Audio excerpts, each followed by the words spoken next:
30 දශකයේ ස්පයිඩර්මෑන්ගේ කතාව ඔයාලත් බැලුවද?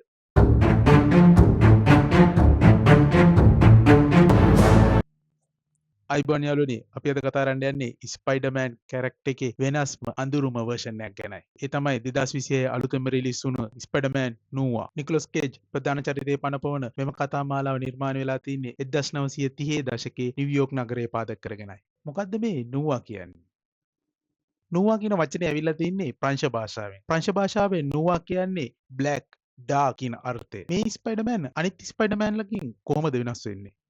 මේ ස්පයිඩර්මෑන්ගේ ඇඳුමේ වර්ණය සාම්ප්‍රදායික රතු සහ නිල් වර්ණයෙන් බැහැර වෙලා කළු වර්ණය ගන්නවා. ඒ වගේම මේ ස්පයිඩර්මෑන් අපි බලලා තියෙන ස්පයිඩර්මෑන් චරිතවලට වඩා කාරණා කිහිපයකින්ම වෙනස් වෙනවා. පළවෙනි දේ තමයි සාමාන්‍ය ජීවිතයේදී මෙයාගේ නම පීටර් පාකර් නෙමෙයි බෙන් රයිලි. ඇයි නම වෙනස් කළේ? ඒකට හේතු වෙලා තියෙන්නේ පීටර් පාකර් කියන චරිතය යොදා ගන්නවා නම් ඔහුට මත්පැන් සහ දුම්වැටි දර්ශන මූවි එකේ අන්තර්ගත වෙන්න බෑ කියලා ඇග්‍රීමන්ට් එකක් අත්සන් කරලා තියෙන හින්දා. ඒ හින්දා මේ කතාවේ ස්පයිඩර්මෑන්ගේ නම බෙන් රයිලි කියලා වෙනස් කරලා තියෙනවා. දෙවෙනි දේ තමයි බෙන් රයිලි ස්පයිඩර්මෑන් කෙනෙක් වෙන්නේ සාමාන්‍ය විදිහට මකුලෙක් කාලා නම් නෙමෙයි. දෙවන ලෝක යුද්ධයේදී පර්යේෂණයකට භාවිතා කළ විකෘති වූ මිනිස්සෙකු සපා කෑමෙන් තමයි මෙයා ස්පයිඩර්මෑන් බවට පත් වෙන්නේ. තුන්වෙනි දේ තමයි අපිට මේ කතා මාලාවේ පෙන්වන ස්පයිඩර්මෑන් තරුණ ළමයෙක් නම් නෙමෙයි. ඔහු මෙදිවිය පසු කළ වැඩිහිටි පුද්ගලයෙක්. අපි දැන් ස්පයිඩර්මෑන් නෝවා කතා මාලාවේ කතාව පැත්තට පොඩ්ඩක් හැරෙමු. කතා මාලාව ආරම්භයේදී පෙන්වන හැටියට නම් ද ස්පයිඩර් කියන්නේ අතීතයේදී වීරයෙක්. නමුත් තමන්ගේ බිරිඳ මිය යාමත් සමග ස්පයිඩර් කියන චරිතයෙන් අයින් වෙන්න බෙන් රයිලි තීරණය කරනවා. ඊට පස්සේ අපිට පෙන්වන්නේ කාලයත් සමග කලකිරීමෙන් ජීවත් වන බෙන් රයිලි කියන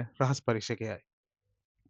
ස්පයිඩර්මෑන් අතුරුදහන් වීමත් සමග නිව්යෝක් නගරයේ පාලනය සිල්වමෙන් කියන පාතාල නායකයෙකු තමා සතු කරගන්නවා. සිල්වමෙන් වටා සිදුවන අභිරහස් ඝාතනයන්, ගිනි ගැනීම් සහ එකවරම නගරෙන් මතුවන අද්භූත බලයන් සහිත පුද්ගලයන් නිසා බෙන් නැවතත් ද ස්පයිඩර් ලෙස ක්‍රියාත්මක වෙන්න තීරණය කරනවා. ඔහු මෙම බලයන් නැති පුද්ගලයන් බිහි වෙන ආකාරය ගැන හොයන්න පටන් ගන්නවා. ඒ අතරේ සිල්වමෙන් මේ බලයන් තියෙන කට්ටිය එකතු කරලා ආමි එකක් හදන්න try කරනවා. ද ස්පයිඩර් සිල්වමෙන් සහ ඔහුගේ බලයන් සහිත මේ පිරිස නතර කිරීමට දරන උත්සාහය මේ ටීවී සීරීස් එකේ අන්තර්ගත වෙනවා. ස්පයිඩර්මෑන් නෝවා කියන්නේ සාම්ප්‍රදායික ස්පයිඩර්මෑන් කතාවක් නෙමෙයි. මේක detective mystery crime තිලර් TV series එකක්. මේ කතාවට ඩාර්ක් නෝවා ස්ටයිලිෂ් තීම් එක වෙනමම ස්වරූපයක් ලබා දෙනවා. මම මේ ටීවී සීරීස් එකට 10න් 7ක් දෙනවා. ඔයාලත් මේ ටීවී සීරීස් එක බලලා තියෙනවා නම් ඔයාලගේ අදහස පල්ලෙන් කමෙන්ට් එකක් දාගෙන යන්න. මේ වගේ මූවි රිවිව් එකකින් ආයිත් හමු වෙමු. ගිහින් එන්නම්.